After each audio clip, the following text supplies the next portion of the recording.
This is the story of how a corpse, yes, a literal dead body, helped trick Adolf Hitler and change the fate of Europe.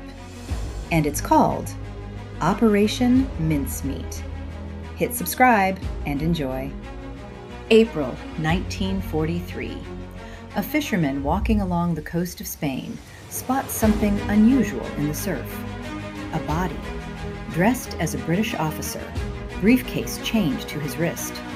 Inside that briefcase, documents that could change the course of World War II.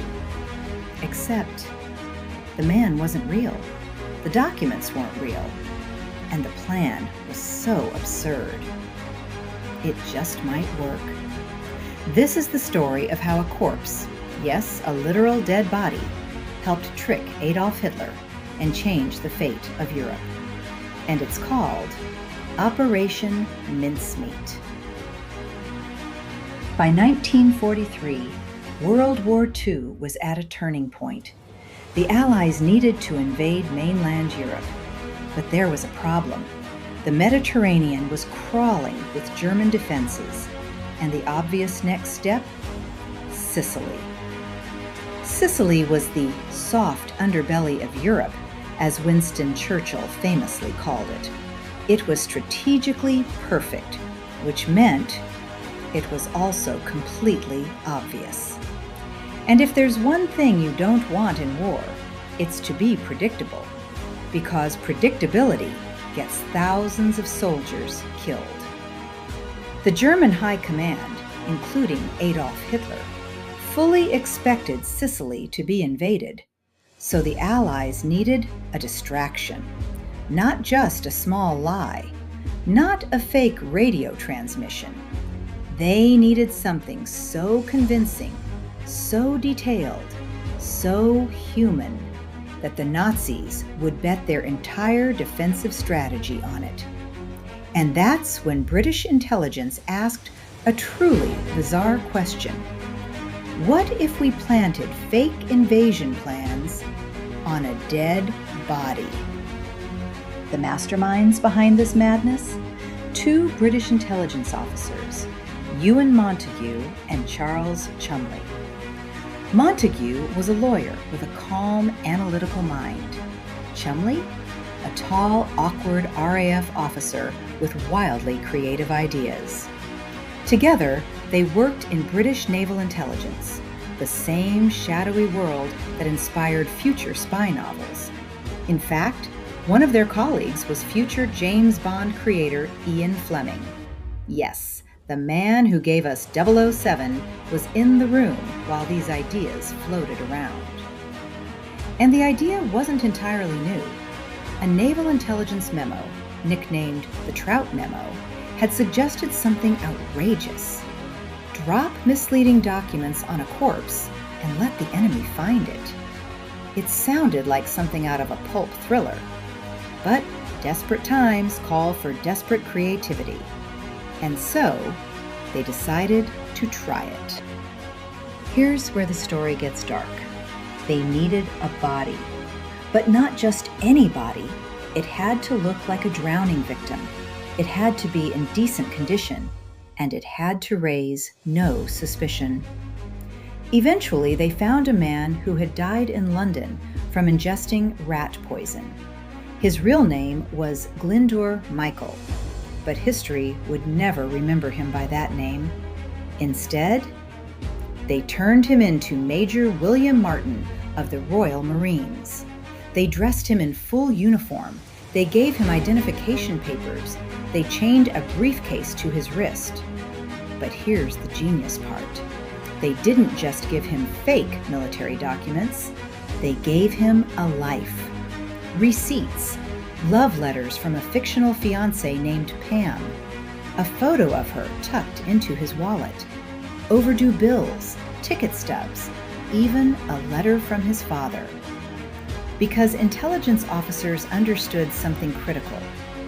People don't trust perfect stories. They trust messy ones. And Major William Martin? He was very, very human. Now came the heart of the deception.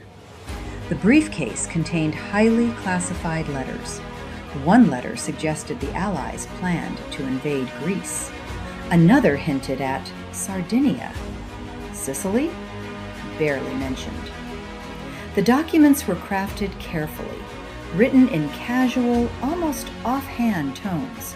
Not dramatic, not theatrical, just normal military correspondence, which made them terrifyingly believable.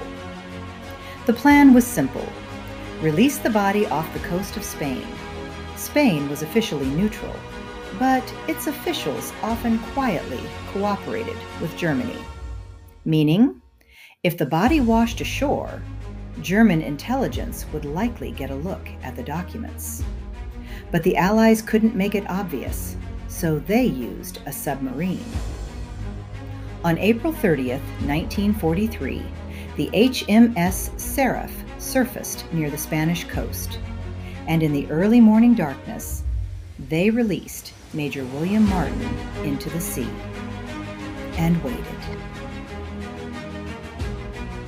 The body washed ashore near Huelva, Spain. Spanish authorities recovered it, and just as the Allies hoped, the briefcase was opened. German intelligence, the Abwehr, secretly photographed the documents, then passed the information up the chain, and eventually to Hitler himself.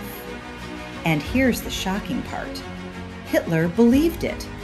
He became convinced that Greece was the true target. He ordered reinforcements moved, divisions shifted, resources redirected. Sicily? Suddenly less important. All because of one corpse, one fake identity, and a carefully staged drowning. On July 9, 1943, the Allies launched Operation Husky, the invasion of Sicily. And it worked. Yes, there was resistance, but German forces were thinner than expected. Key divisions had been diverted elsewhere. The deception had bought the Allies time and advantage. Sicily fell. Mussolini was overthrown, and the invasion of mainland Italy began. All of it accelerated by one of the strangest intelligence operations in history. Operation Mincemeat didn't win the war alone, but it helped tilt the board. And in war, small shifts save lives. For years, the truth remained classified. In 1953, Ewan Montague published a book titled The Man Who Never Was. The world finally learned about Major William Martin. Later, historians uncovered the real identity of the man used in the operation, Glyndor Michael. He is buried in Spain. His gravestone now acknowledges both names.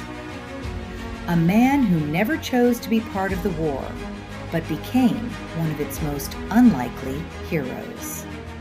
Operation Mincemeat worked because it understood psychology. It wasn't about the documents. It was about the details. The love letter, the theater ticket, the smudges, the ordinary messiness of life. The Germans didn't believe the lie because it was dramatic. They believed it because it felt real. And in a world of spies and counter-spies, the most powerful weapon wasn't a bomb.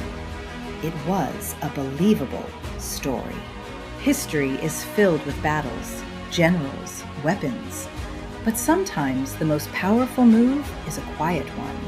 A body in the water, a briefcase in the dark, and a lie told well enough to fool a dictator. If you enjoy strange, unbelievable true stories like this, where history feels more like a thriller than a textbook, make sure you subscribe, because next time, we're diving into another moment where reality was stranger than fiction. And trust me, it only gets weirder.